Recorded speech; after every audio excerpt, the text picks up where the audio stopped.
Hello, and welcome to another episode in Voice of the Disabled, brought to you by Adapter Chicago Productions.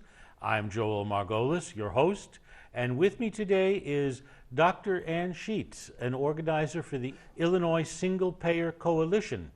And before we begin to discuss the Illinois Single Payer Coalition, could you tell us something about your own background? When and where did you receive your medical training? I went to medical school at University of Illinois, Chicago. I graduated in 1979, and then I did a residency in internal medicine at Cook County Hospital, as it was called then, now called Stroger.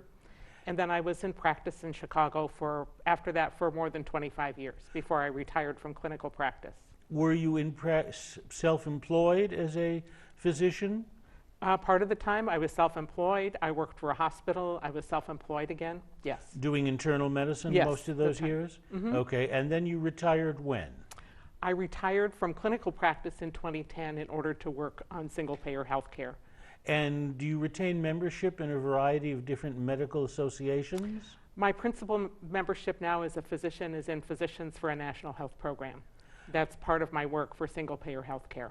So the two of those fit together, so to Absolutely. speak. Okay. Mm-hmm. Now, I know that Illinois Single Payer Coalition is dedicated to establishing a single payer system of medical care in the U.S. I'm correct so far. That's right. But before we get into that, could you tell our audience a little bit about the history of single payer systems? Do we know when and where they began? I'm not sure that we do know exactly. I think the idea has been around for a very long time, and it's taken various forms. So a number of countries in the world already have some kind of single-payer system. They're not all the same, and they didn't come about in the same way. So for instance, the British National Health Service, which is a fully socialized system, the idea for that, I think, formed during World War II, and it was instituted after World War II. Yes. In Canada, the idea began in one province, Saskatchewan, and then eventually spread to the whole country. So in the Canadian case, it was not originally a nationwide idea. That's correct. And then Taiwan is another example where they actually set out to decide what is the best healthcare system for our country, and they examined systems around the world, including our Medicare system, and they put theirs together, again, starting as a national program. So it's come about in different ways. Different ways in different places. Right. For the benefit of our viewers, could you describe how a single payer system is at least supposed to work? Well, first of all, there are different kinds of universal healthcare systems. You can have a universal healthcare system that's not a single payer system. So you could have everybody covered but have a number of different plans that they're covered under. And that can work. It's less efficient than a single payer system. Could you give us an example of a country where that does exist today? France would be an example. So Where? they have multiple payers. Everybody belongs to one or another of those, but they have multiple payers. They do have a national health insurance, but then have other options as well? I wouldn't say that they have a national health insurance. They have a plan for everyone to be covered, but you can belong to any one of a number of different plans, depending, for instance, on your employment or your age. But it's definitely not a single payer. It's not a single payer. And this is somewhat vaguely analogous to the system in Sweden, where there is a government national health insurance, but large corporations maintain HMOs, so there is universal coverage, but it's not a single payer. Yes, I would say that. So I would say every country has a little bit different take on it, and almost all countries, maybe all, have some kind of insurance separate from the national plan, but in many cases it's of very little importance. Only a few people use it, and it doesn't provide very much of the care. Now, and I'm definitely not an expert on all those systems. Well, it sounds like you know a great deal more than I do. Now, in this country, particularly in the less educated parts of the press, I sometimes see, screaming headlines on an article saying something like Britons denied medical care, and then there's something such as aged Britons sometimes face death panels that deny them medical care. These things surely are exaggerations, are they not? Well, the British national health system is certainly under attack from segments of their own population and also from multinational corporations, many of them headquartered in the United States. So insurance companies, the United States insurance companies are not content to control healthcare financing in this country. They want to do that all over the world. So you actually have American-based multinationals that are involved in critiquing or even attacking the British absolutely. NHS? Absolutely. They want that system to feed money into their companies instead of just taking care of the medical needs of the population. And one of the things they say is that, people are denied, older people are denied access to care.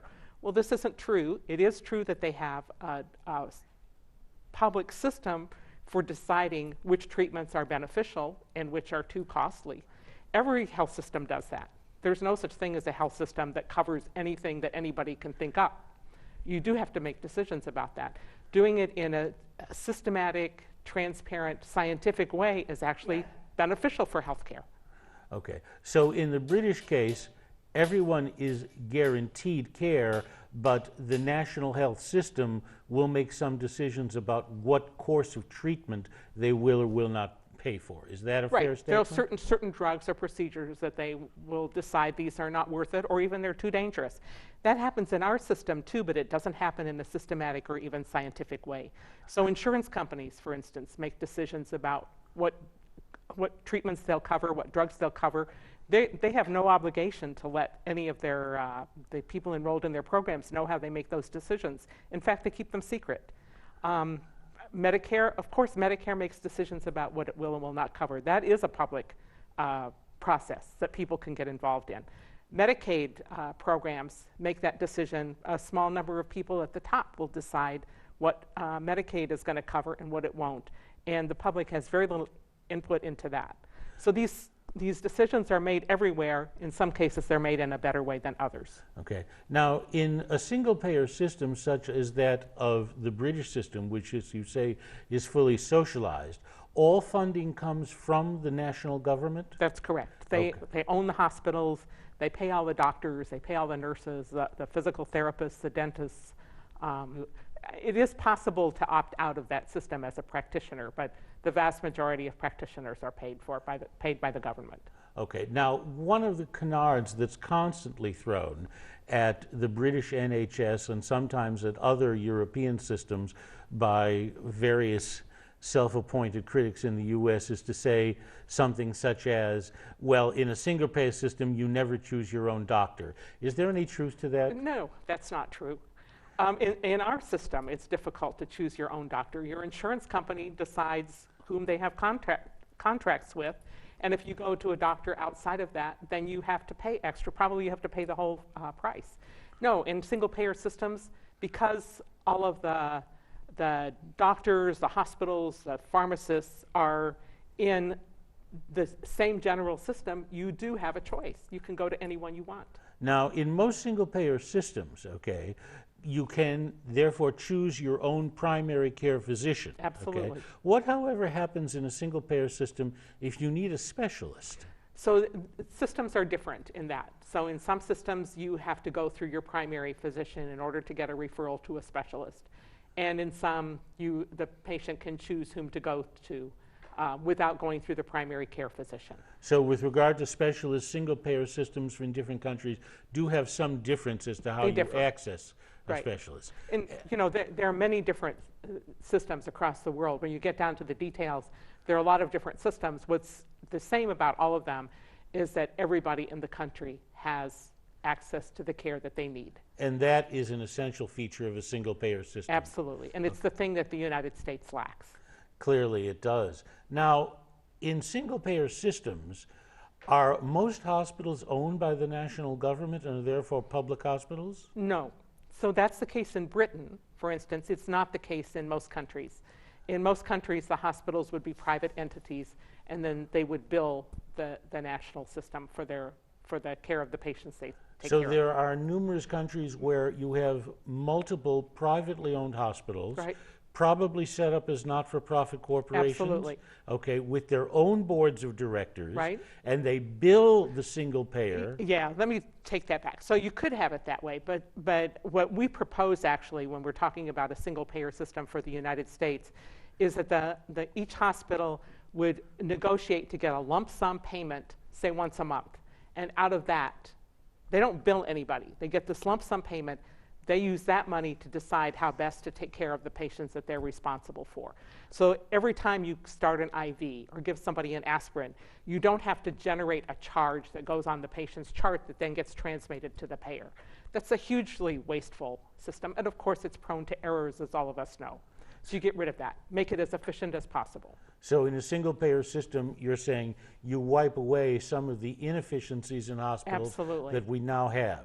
You wipe away a huge amount of inefficiencies. All right. Are you suggesting to me that single-payer systems not only can guarantee access to medical care for the entire population, but you're suggesting that single-payer systems are actually less expensive per person? Absolutely. Okay. You can deliver higher quality care to more people, to everybody, at lower cost, because you get rid of the huge inefficiencies that in our system in the United States are created by the existence of our private for-profit health insurance companies. Now, what happens in the following kind of situation in most single-payer systems? I met a British couple resident in the US, okay, who remained British citizens, but the husband, working for a large multinational, had private sector medical insurance through his work.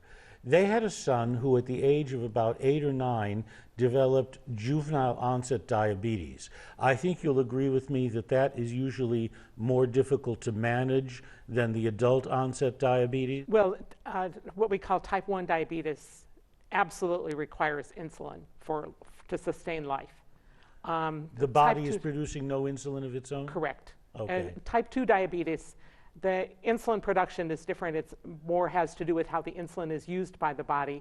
And often those people can use other drugs. They may use insulin, but it doesn't have the same life and death significance as for type 1 diabetes. Which is also called usually called juvenile onset, right. Because it's far more common amongst juveniles than older people. Correct. Okay. Now, what happened in this case is that the husband and wife told me that they were fortunate in that although living in the U.S., they had very good quality medical care, and they were able to obtain the insulin pump for their son. For the benefit of our viewers, could you quickly explain what the insulin pump is? Well, it means that the insulin can be delivered to the body in a stream all the time. And you can adjust over time how much is being given, as opposed to having to give a shot.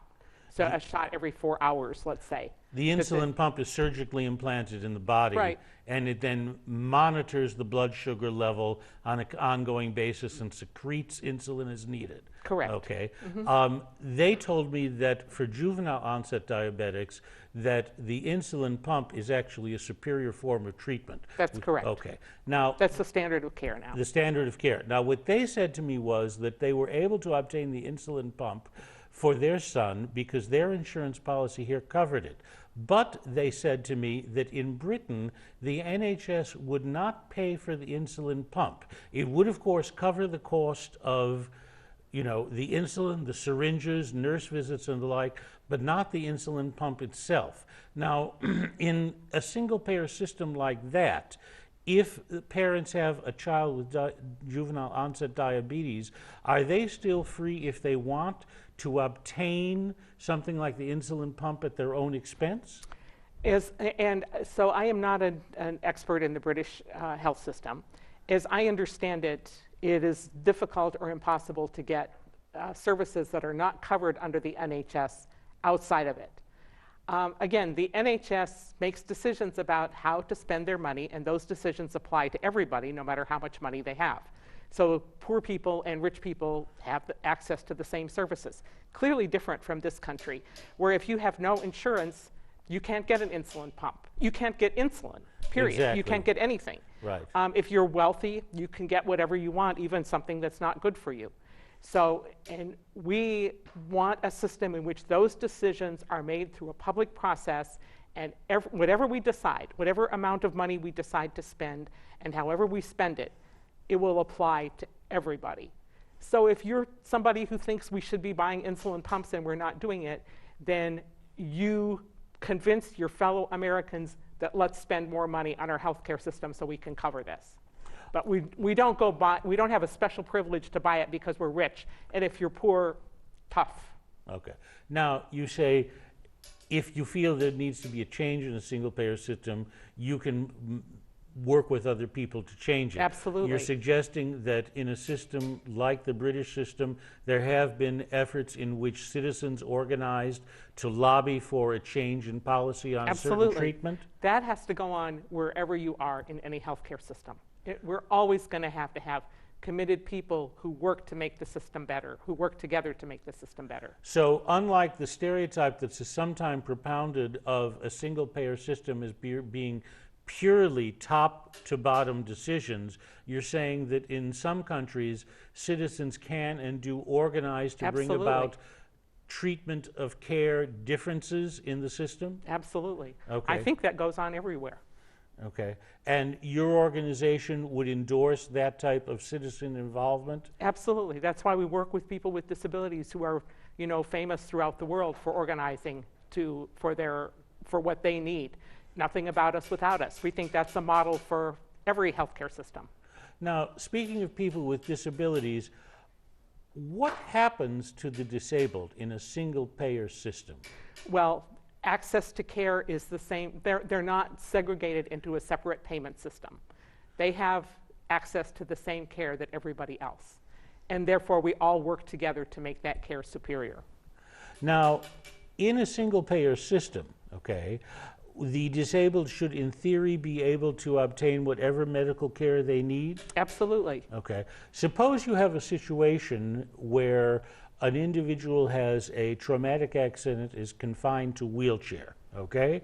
And suppose that the single-payer system in that particular country will, of course, provide a wheelchair, but of a manual sort, but let's say it's one of the poorer countries and they do not provide a motorized wheelchair. And the parents, let's say, of a child who is wheelchair-bound want the child to have a motorized chair. You would say, or you and your organization would say, in that case, let the parents organize with others to lobby for change? Well, so obviously, access to specialized equipment is much more difficult in a poor country than in a rich country. And I think that needs to be addressed separately. The United States is a rich country. There's no reason whatsoever that we should not provide everything that people need. And working for better health care is part of working to make all the aspects of our lives better, all the things that we need in order to be healthy people. Now, you use the phrase working to make our health better, okay? Clearly, your organization, the Illinois Single Payer Coalition, feels that a single payer system would indeed make our health better, okay? Yes. Could you tell us more about your organization? Roughly when was it begun? Oh, it's been around. It was incorporated, I think, in 2011, maybe. But, the beginnings of it go years before that. There's been organizing around this for a very long time. There were forerunner groups, so to speak? Yes, okay. Going back a long time. So we have a board of directors. It's incorporated as a not-for-profit, a 501c3. It has the 501c3 status, yes. Okay. Mm-hmm. And it's called the Illinois Single Payer Coalition. Clearly, you're based in Illinois right. and are active, I assume, primarily in Illinois. But do you network with single payer advocates in other states? Absolutely. There's a national organization called Healthcare Now, and there are single payer organizations in almost all states, maybe with half a dozen exceptions. And is your group open to membership from By a anyone. variety of individuals? By anyone. And for those seeking more information, okay, how do they find your group or how do they contact you? ilsinglepayer.org is our website. ilsinglepayer.org right. on the internet, okay? That's right. And on the website they can find all the information they need. They can. That sounds like you've identified the source very well. Dr. Ann Scheetz, I want to thank you for coming in today. I've enjoyed this and it's been very informative. Thank you, Joe. I enjoyed it. It was my pleasure to have you. Perhaps you'll come back to us again. I'd love to.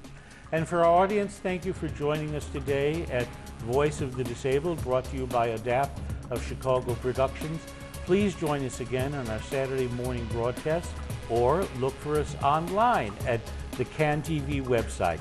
Thank you, and please visit with us again.